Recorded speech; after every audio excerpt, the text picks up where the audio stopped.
അപ്പോൾ നമ്മുടെ യാത്രയുടെ 21ാമത്തെ ദിവസമാണ്. ഇന്നലെ നമ്മൾ നാക്കോ എന്ന വില്ലേജിലാണ് താമസിച്ചത്. അപ്പം നാക്കോ ഇന്ന് രാവിലെ നമ്മൾ ഒരു 11:30 മണിക്ക് ചെക്ക് ഔട്ട് ചെയ്തു. താഴെ ടൗണിൽ വന്നിട്ട് ബ്രേക്ക്ഫാസ്റ്റ് കഴിച്ചു. ഇവിടുത്തെ ബ്രേക്ക്ഫാസ്റ്റ് എന്ന് പറയുന്നത് പറാന്തയാണ്. പറാന്ത, ആലു പറാന്ത, അതാണ് പ്രധാനപ്പെട്ട ഐറ്റം നമ്പർ 1. അത് കഴിഞ്ഞാൽ മാഗിയാണ്, പിന്നെ നൂഡിൽസ് ഉണ്ട്, ചൗമീനുണ്ട്, ബ്രെഡ് ഓംലെറ്റ് ഉണ്ട്, ബ്രെഡ് ടോസ്റ്റ് ഉണ്ട്.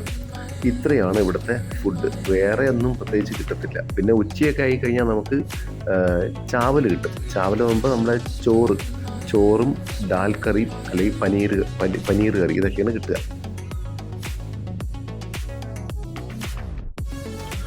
നാക്കോയിൽ നിന്ന് കാസയിലേക്ക് 115 കിലോമീറ്റർ ഉണ്ട്. നല്ല റോഡാണ്, 2 വരി പാതയാണ്, നന്നായിട്ട് ചെയ്തിട്ടുണ്ട്. പക്ഷേ പലപ്പോഴും ലാൻഡ് സ്ലൈഡ് ആയിട്ട് അവിടെ പൊട്ടി പൊളിഞ്ഞ് ഇടിഞ്ഞൊക്കെ പോയിട്ടുണ്ട്. ഇപ്പോൾ റോഡ് പണി നടക്കുന്നുണ്ട്. വളരെ അപകടം നിറഞ്ഞ ഒരു റോഡാണിത്. താഴെ പോയാൽ നോക്കിയിട്ട് കാര്യമില്ല. പിന്നെ 11,000 അടി ഉയരത്തിലായിരുന്നു നാക്കോ ഉണ്ടായിരുന്നതെങ്കിൽ 13,500 14,000 അടി ഉയരത്തിലാണ് നമ്മുടെ കാസയുള്ളത്. അതുകൊണ്ട് കുത്തനെയുള്ള കയറ്റമാണ്.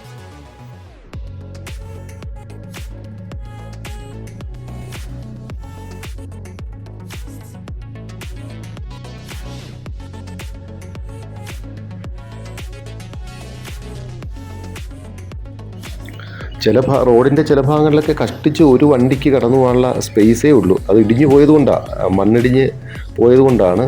അപ്പോൾ നമ്മൾ സൈഡിൽ വണ്ടി ഏതെങ്കിലും ഒരു അല്പം സൈഡ് കിട്ടുമ്പോൾ അവിടെ വണ്ടി സൈഡാക്കി കൊടുക്കണം. മറ്റേ വണ്ടി കടന്നു പോയിട്ടേ നമുക്ക് മുന്നോട്ട് പോകാൻ സാധിക്കൂ.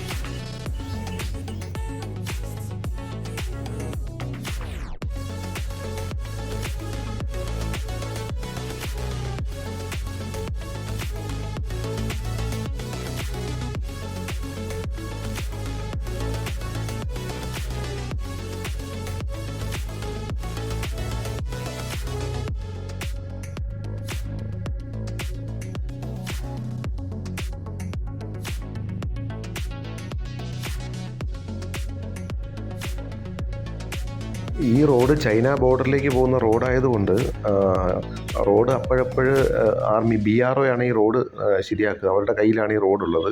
അപ്പോഴപ്പോഴും അവർ ഇടപെട്ട് റോഡ് വൃത്തിയാക്കും. കാരണം സൈന്യത്തെ നമുക്ക് കൃത്യമായ സമയത്ത് അവിടെ എത്തിക്കണമെങ്കിൽ ഈ റോഡ് എപ്പോഴും നല്ല കണ്ടീഷനിലായിരുന്നാലേ പറ്റൂ.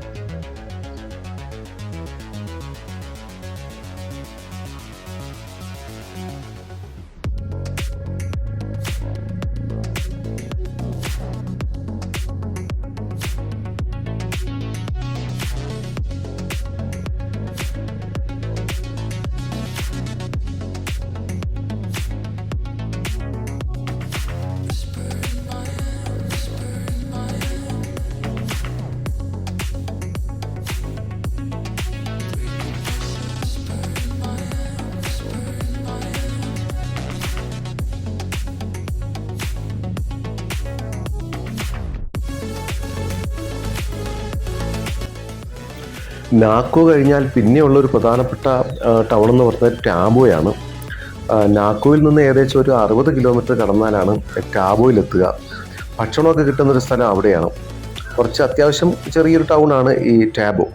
ടാബോയിലേക്ക് പോകുന്ന വഴിക്ക് ഒരു മൊണാസ്ട്രി ഉണ്ട്, ഗ്യൂ മൊണാസ്ട്രി എന്നാണ് അതിനെ അറിയപ്പെടുന്നത്. അവിടെ ഒരു 500 വർഷത്തോളം പഴക്കമുള്ളൊരു മമ്മിയുണ്ട്. തൽക്കാലം എന്തായാലും ഇപ്പോൾ അങ്ങോട്ട് പോകുന്നില്ല.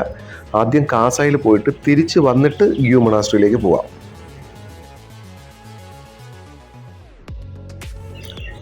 ആദ്യം നമ്മുടെ പ്ലാൻ എന്ന് പറയുന്നത് കാസയിൽ നിന്നും പിന്നീട് കുംസും പാസ് വഴി മണാലിക്ക് പോകാനായിരുന്നു. പക്ഷേ റോഡ് തുറന്നിട്ടില്ല. ഇപ്പോഴും റോഡിൽ പലയിടത്തും ഐസ് ഉള്ളത് കൊണ്ട്, മഞ്ഞ് വീണ് കിടക്കുന്നതുകൊണ്ട് ആ റോഡ് ഓപ്പൺ അല്ല. അതുകൊണ്ട് ഈ വഴി തന്നെ നമുക്ക് തിരിച്ചു വരണം. കാസയിൽ നിന്ന് വീണ്ടും തിരിച്ച് ടാബോ, നാക്കോ, റെക്കോംബിയോ വഴി തിരിച്ച് നമുക്ക് ഇവിടെ എത്തണം, ഷിംലയിലെത്തണം.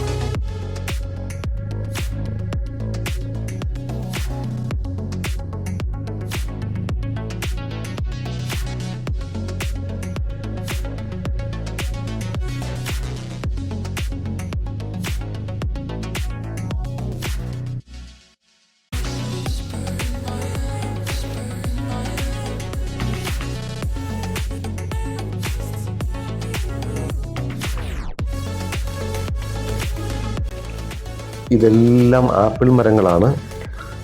ആപ്പിള് പിടിച്ചു വരുന്നേ ഉള്ളൂ. അപ്പോൾ ഈ റോഡിൻ്റെ രണ്ട് സൈഡിൽ നിൽക്കുന്നത് ആപ്പിൾ മരങ്ങളാണ്.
ഈ ഭാഗത്തെത്തിയപ്പോൾ റോഡ് രണ്ടായി തിരികെയാണ്.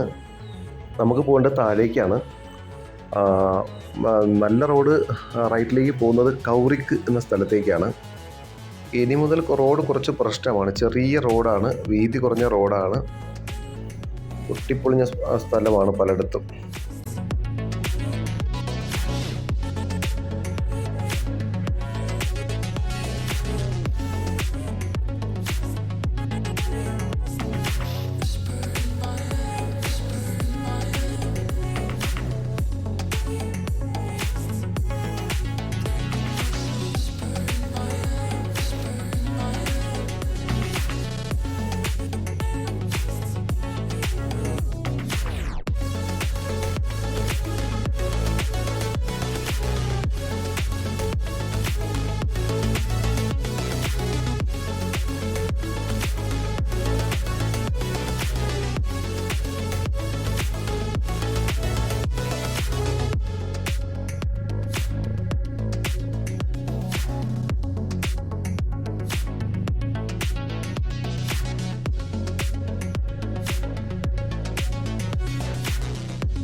സ്പിതി റിവറാണ് ഈ ഒഴുകി പോകുന്നത്.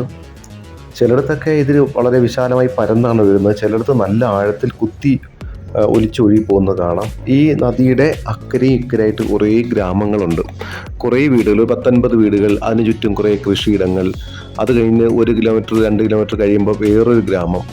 അങ്ങനെയാണ് ഇവിടുത്തെ ജീവിത രീതി. ഓരോ ഗ്രാമത്തിലും ഓരോ മൊണാസ്ട്രി ഉണ്ട്. ഇവിടുത്തെ ഏറ്റവും വലിയ മൊണാസ്ട്രി എന്ന് പറയുന്നത് കീ മൊണാസ്ട്രിയാണ്. അവിടെയാണ് ഏറ്റവും കൂടുതൽ ആഘോഷങ്ങളും ഉത്സവങ്ങളൊക്കെ നടക്കുന്നത്. ഇതിനെ ഈ പ്രദേശത്തെ മൊത്തത്തിൽ സ്പിതി വാലി എന്നാണ് അറിയപ്പെടുന്നത്. കാസ എന്ന് പറയുന്നത് അവിടെയുള്ള ഏറ്റവും പ്രധാനപ്പെട്ട ഒരു ടൗണാണ്.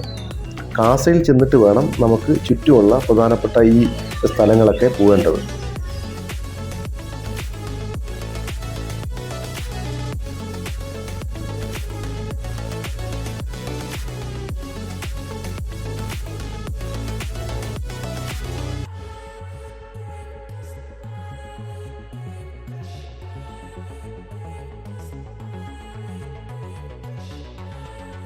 നമ്മൾ നാക്കോയിൽ നിന്ന് പുറപ്പെട്ട് ഏകദേശം ഒരു 3 മണിയൊക്കെ എത്തിയപ്പോഴേക്കും ടാബോയിൽ എത്തിയായിരുന്നു. അവിടെ നിന്നാണ് ഫുഡ് കഴിച്ചത്. ഫുഡ് കിട്ടുന്ന ഒരു പ്രധാനപ്പെട്ട സ്ഥലം അവിടെ ഈ ടാബോയാണ്. പിന്നെ ഇടയ്ക്ക് വരുന്ന വഴിക്കൊക്കെ കൊച്ചു കൊച്ചു കടകളൊക്കെ കണ്ടു, അവിടെയും നമുക്ക് ഭക്ഷണമൊക്കെ കിട്ടും.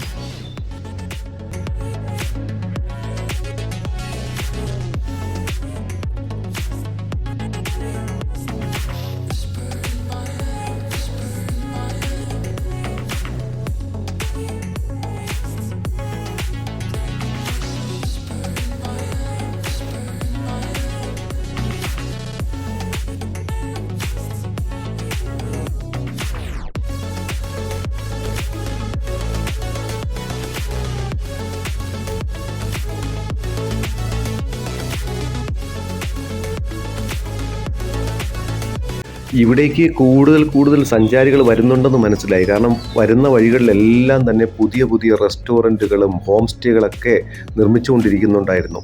അതുപോലെ തന്നെ സ്പിതി എന്ന് പറയുന്നത് വിൻ്റർ എക്സ്പെഡിഷന് പ്രധാനപ്പെട്ട സ്ഥലമാണ്. മഞ്ഞുകാലത്ത് ഇത് കാണാൻ വേണ്ടി ഒരുപാട് ആളുകൾ വരുന്നുണ്ട്.